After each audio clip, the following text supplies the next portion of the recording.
में कि ढाई अक्षर के विषय में कि ढाई अक्षर क्या है। तो बोला वार्तालाप पॉइंट है, प्यार में ढाई अक्षर क्यों होते हैं। प्यार में प आधा अक्षर है, य और र पूरा अक्षर है, तो ढाई अक्षर हुआ ना। मतलब दो एक हो, दो अक्षर और आधा अक्षर मिलके ढाई हो गए। तो प्यार में ढाई अक्षर ही तो होता है। प्रवृत्ति मार्ग कब बनता है। प्रवृत्ति मार्ग में सिर्फ पति पत्नी ही चाहिए या बच्चे भी चाहिए, पैदाइश होनी चाहिए, तभी तो पक्की माता कही जाती है। माता हो और बच्चे ना हो तो अधूरी है। इसीलिए वो आधा बच्चा का हिस्सा भी और जोड़ दो, ऐसे करके बताया है। एक एक और भी डाला था, और कुछ और भी है, कुछ और कि आ को याद किया, ओम में मतलब आ को याद किया, ऊ को याद किया, बिंदी को भूल गया। ओम मतलब म वाली बिंदी को भूल गए तो भी प्रेमी नहीं है। मतलब निराकार को भूल गए तो भी नहीं। साकार निराकार दोनों को याद करना है। साकार भी संपन्न तब बनता है जब तक लक्ष्मी सहयोगी ना बने। तीनों को याद रखना है, तीनों को याद रखना है, इसमें भी बोला है। तो आप समझते हैं ढाई अक्षर से क्या मतलब इसकी गहराई क्या है। तो अक्षर का मतलब होता है आ माने नहीं, क्षर माने क्षरित होने वाला, मतलब जो क्षरित ना होने वाले हो। मतलब ढाई अक्षर में क्षरित ना होने वाले हो, ढाई अक्षर पूरा क्षरित ना हो। तो ड्रामा जब शुरू होता है तो पुरुष और प्रकृति के द्वैत से शुरू होता है। तो शुरुआत से ही लेकिन वहां पे क्षरण शुरू हो जाता है ब्रॉड ड्रामा में।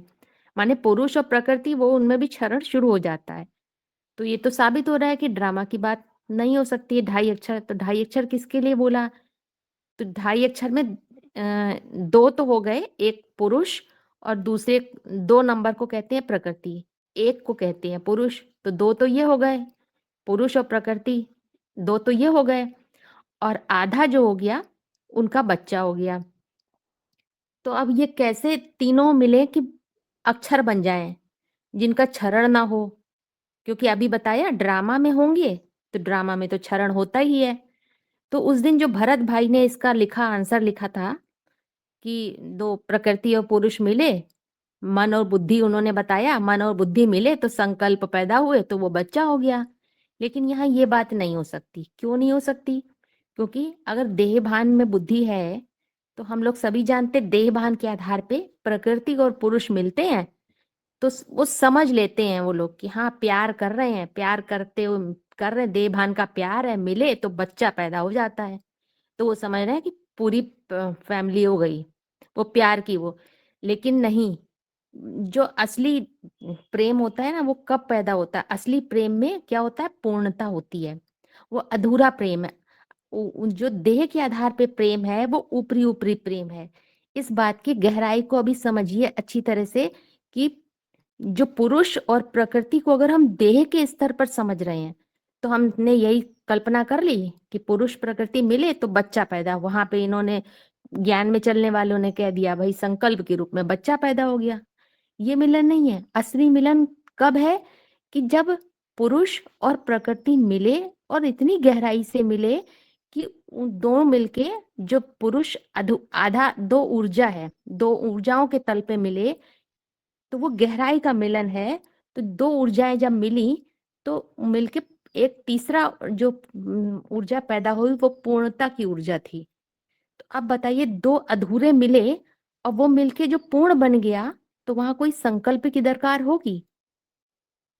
कोई नहीं हो सकती। जो पूर्ण हो गया वहां उसको क्या संकल्प, मौन की ऊर्जा पैदा होती है।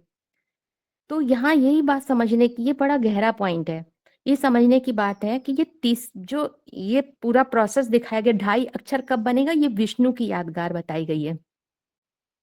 विष्णु की यादगार है मतलब जो विष्णु है वो तो ड्रामा से पहले की बात है, शूटिंग पीरियड की बात है, ड्रामा से भी पहले सृष्टि की आदि की बात बताई गई जा रही है।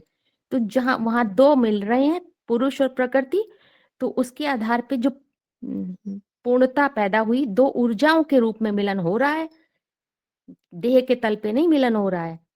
तो वो उन तीसरा जो मौन की ऊर्जा पैदा हो रही है, पूर्णता की ऊर्जा, वो मौन की ऊर्जा है।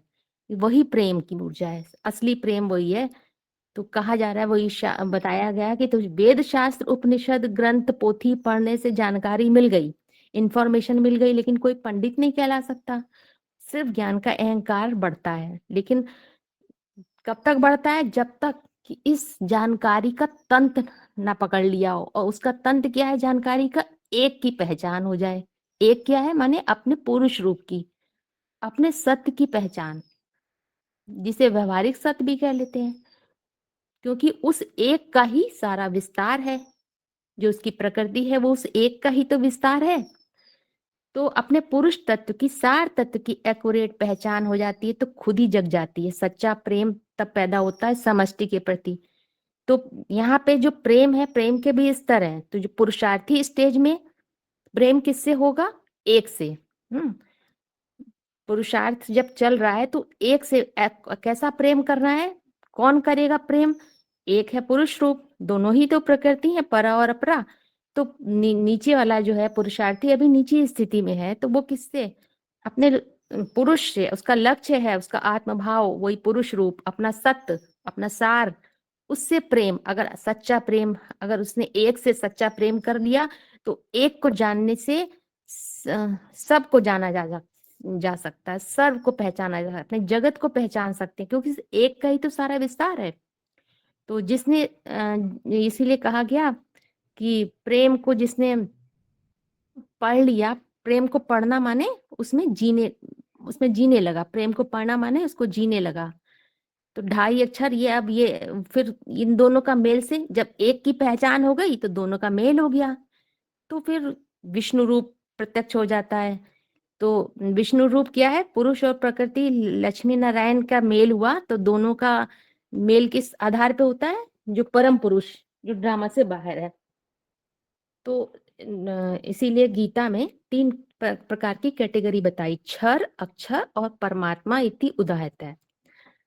माने परमात्मा क्या हो गया? साक्षी दृष्टा, जो द्वैत से बाहर है। और क्षर और अक्षर हो गए परा और अपरा, क्षेत्र क्षेत्रज्ञ कह ले, दर्शक और दृश्य कह ले।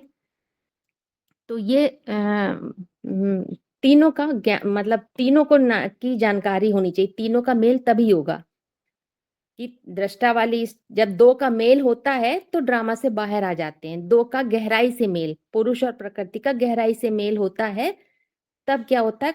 क्वांटम जंप लगती है, उस सर्किल से बाहर आ जाते हैं दृष्टा की स्थिति में, जिसको परमात्मा इति धात्य है, परम पार्ट।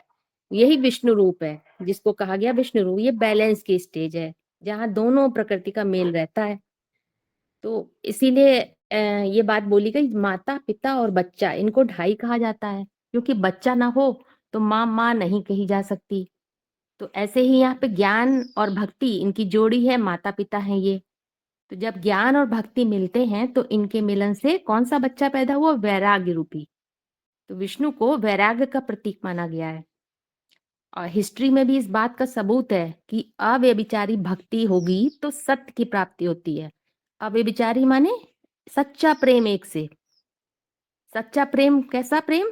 अब ये पुरुषार्थ वाला प्रेम है कि प्रकट रूप से एम सामने हो, अपना लक्ष्य मन में स्पष्ट हो, और उस लक्ष्य की प्राप्ति के प्रति तीखी जिजीविषा जिसे कह लें, तीखा लगन होगी, तो वो मेहनत को मोहब्बत में बदल देती है।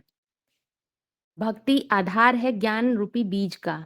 अगर भक्ति रूपी माता को अपना लक्ष्य माने ज्ञान बीज के प्रति अपने प्रेम ही नहीं पैदा हुआ, तो आध्यात्मिक ज्ञान का अर्थ केवल इंफॉर्मेशन नहीं है, अपने मैं की पहचान, ट्रू सेल्फ की पहचान, अपने आत्मभाव की पहचान है।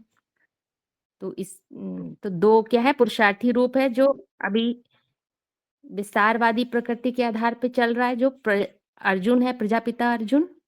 तो उसका प्यार क्या है? उसका प्यार अपनी परा प्रकृति से प्रेम है, प्रकृष्ट रूप से, जो उसने समझ लिया अपने। तो इसीलिए इसमें मुरली में भी एक बोला गया है कि मजनू को शराब की प्याली में लैला रूपी निराकार ही दिखाई देता है। तो दो का मेल हो जाता है, मतलब ऐसा पुरुषार्थ में लगन हो कि शराब, जैसे मजनू को शराब की प्याली में भी लैला ही दिखाई देती है। माने जहां पुरुषार्थी की वो स्थिति की यादगार, जहां पर जिधर देखो राम ही राम रमता हो। अब ये यहाँ पे बहुत गहरा ये बात समझने की है। अब आप ये देखिए, पुरुषार्थी को अर्जुन बताया गया है। अर्जुन नाम है पुरुष का, लेकिन उसकी जो लैला है वो क्या है? है परा प्रकृति, है परा प्रकृति, लेकिन वो पुरुष रूप है, वो आत्मभाव है। मतलब ये दो का ऐसा मेल होता है जहां पुरुष पुरुष नहीं रह जाता, स्त्री स्त्री नहीं रह जाती, तब वो पूर्णता पैदा होती है। माने है पुरुष रूप पुरुषार्थी, नाम है अर्जुन, पुरुष का नाम है, लेकिन साकारी भाव है रिसीविंग वाला। और वो उसको मेल उससे उसको कैसे उसको प्यास पैदा हो जाए अपने लक्ष्य के प्रति। इसीलिए बताया गया जो साकार है मतलब अहंकार से शुरुआत हो रही है पुरुषार्थ की, तो उसकी मंजिल क्या है? परम सत्य है। दोनों का मेल मेल होता है तो वैराग्य रूपी विष्णु प्रत्यक्ष हो जाता है। वार्तालाप में बोला है, मजनू को शराब की प्याली में भी लैला ही दिखाई पड़ती है। मन जुटा हुआ नहीं होगा तो वहां इंद्रियां अपना भोग स्वीकार नहीं कर सकती हैं। तो इसका जैसे उदाहरण के लिए समझ सकते हैं, बाहर की स्थूल दुनिया से उदाहरण के लिए समझ सकते हैं कि प्रेम, मतलब प्रेम, सच्चे प्रेम के ऊपर, कि कैसे सच्चा प्रेम की बात आएगी तब वो साबित होगा कि चाहे जितना भी वो पढ़ ले। जैसे एक बहुत बिजनेसमैन है बहुत बड़ा, और उसका पुत्र है, इकलौता पुत्र है, तो वो चाहता है उसका बेटा डॉक्टर मतलब बहुत वो है, उसका फादर भी डॉक्टर है, उसका बिजनेस भी चलता है, बहुत पैसे वाले हैं। वो चाहता है मेरा बेटा जो उसके पारिवारिक बिजनेस है यही डॉक्टरी का, वही उसको आगे करे तो वो डॉक्टर बन जाए। तो वो अपने उसका बेटे के लिए वो सारा इंतजाम कर देता है डॉक्टरी की पढ़ाई के लिए। बाहर की दूसरे देश में बड़े से बड़ी ट्यूशन लगा दी, कोचिंग लगा दी, वहां की यूनिवर्सिटी में उसका दाखिला करा दिया, सारा इंतजाम करा दिया उसका। लेकिन उसका बेटे की रुचि किसी और क्षेत्र में है, वो बिल्कुल डॉक्टर बनना नहीं चाहता, अंदर से उसके अंदर वो है ही नहीं। उसको उसका लक्ष्य थोप दिया गया, उसका अंदर से नहीं आया कि हमारा लक्ष्य ये है, उसके अंदर कुछ और भी कला थी, तो वो उसको थोपा गया है। तो वो उसके लिए उसने चाहे महंगे से महंगे किताबें इंतजाम कर दी, महंगे से महंगे ट्यूशन, बड़े से बड़ा कॉलेज का इंतजाम कर दिया, लेकिन वो सब बेकार है उसके लिए, क्योंकि डॉक्टरी उसका कोई पैशन नहीं था, उसे अपने लक्ष्य से प्यार नहीं था, सारी पोथी सारी पढ़ाई सब व्यर्थ हो गई, वो डॉक्टर नहीं बन सकता। जबकि मेहनत बहुत करी गई लेकिन मोहब्बत नहीं पैदा हुई तो मेहनत बेकार हो गई। तो यहाँ यही समझने की बात है, अंदरूनी लगन, ज्ञान किसी को कितना भी समझा लिया जाए ऊपर से बोल बोल के, उसके अंदर से जब उसके लिए प्यार नहीं पैदा होगा अपने लक्ष्य के प्रति, तो वो वहां तक मंजिल तक नहीं पहुंच सकता है। माने किसी को अगर बता दिया गया तुम्हारी मंजिल ये है, जीवन मुक्ति है, मंजिल का ज्ञान मिल गया, रास्ता भी पता चल गया, साधन भी उसको पता चल गया, बढ़िया गाड़ी के रूप में, साधन का सही उपयोग ही नहीं किया उसने, शरीर रूपी गाड़ी भी बढ़िया मिल गई इसको, मतलब जो पुरुषार्थी इस जीवन की जो शरीर रूपी गाड़ी है वो भी अच्छी मिली हुई है, लेकिन उसने उपयोग ही नहीं किया बढ़िया गाड़ी, क्योंकि अपने लक्ष्य से प्यार नहीं था। तो यही होता है कि पोथी पढ़ पढ़ के जो है सारा जग लोग इकट्ठा करके ज्ञान को सो जाते हैं उसी में, उसको ज्ञान का बिजनेस भी शुरू कर देते हैं। लेकिन जो है अ, जिसको अंदर का प्यास होती है, अंदर का प्यार होता है, तो वो वहां तक पहुंचता है, वो ज्ञानी कहलाता है। उसको फिर इसकी जरूरत नहीं, उसको ज्ञान भले ही ज्यादा ना हो, वो प्रेम ही ज्ञान को पैदा कर देता है, जहां चाह वहां राह बन जाती है। इसीलिए जो पश्चिमी दार्शनिक हैं, पश्चिमी देशों के वो जो वेद शास्त्र में, और भी हम लोग के सनातन वाले वेद शास्त्र नहीं, पश्चिमी शास्त्र हैं, वहां का दर्शन है, वो लोग क्या कहते हैं कि तुम पाप की औलाद हो। और भारतवासी सनातन धर्म में सनातन दर्शन क्या कहता है? हम अमृत की संतान हैं। अमृत माने जो ऐसा मिलन होता है यहाँ पे दो ऊर्जाओं का, पुरुष ऊर्जा और प्रकृति की ऊर्जा का, कि जिससे मौन जन्म लेता है, पूर्णता जन्म लेती है। तो अमृत, वो वहां तो कोई मरी नहीं, मरने वाली बात ही नहीं, देह मरती है। और देह भान के आधार पे अगर कोई चीज का क्रिएशन हो रहा है, दो मिल रहे हैं देह भान के आधार पे, तो वहां पे जो जन्म ले रहा है वो फिर मरेगा भी। चाहे संकल्प के रूप में कुछ उठ रहा हो तो वो खत्म भी होगा कहीं पे जाके, या किसी रूप में भी। तो ये बात समझाने के लिए कबीर जी ने ये बात की, मतलब इसमें और चिंतन करेंगे तो और भी गहरी से बातें निकल सकती हैं।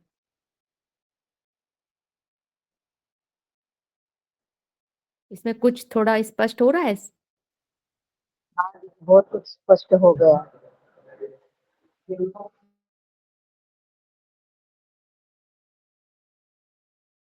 इसमें जो बताया विष्णु, विष्णु को बताया ना वैराग्य, वो समझ में नहीं आया। विष्णु के लिए बताया है, विष्णु मुरलियों में ये बात बोली है, विष्णु है परम वैराग्य की निशानी। वैराग्य माने विपरीत राग, देह देह के पदार्थ, देह की वस्तुओं, देह के संबंधों, उनसे राग नहीं, विशेष राग पैदा हो जाता है एक सत्य के प्रति। तो विष्णु में क्या है, मेल दिखाते हैं, कॉम्बिनेशन दिखाते हैं लक्ष्मी और नारायण का। यहाँ पर ब्रॉड ड्रामा का प्रत्यक्ष विष्णु की बात नहीं, गुप्त विष्णु की बात है, जो शूटिंग पीरियड का है। मतलब कि लक्ष्मी नारायण का ऐसा मेल, पुरुष प्रकृति का ऐसा मेल कि दो मिलकर एक हो गए। पुरुष पुरुष नहीं रहा, स्त्री स्त्री नहीं रही, पुरुष को पुरुषपन का अहंकार नहीं रहा, पुरुष को क्या बना दिया, माता बना दिया। कन्या को माता बना देता हूँ, माता को पुरुष बना देता हूँ। ऐसा मेल, पुरुष और स्त्री का भेद खत्म हो जाए, शिवलिंग रूप जिसे हाँ, कह बिल्कुल दिया।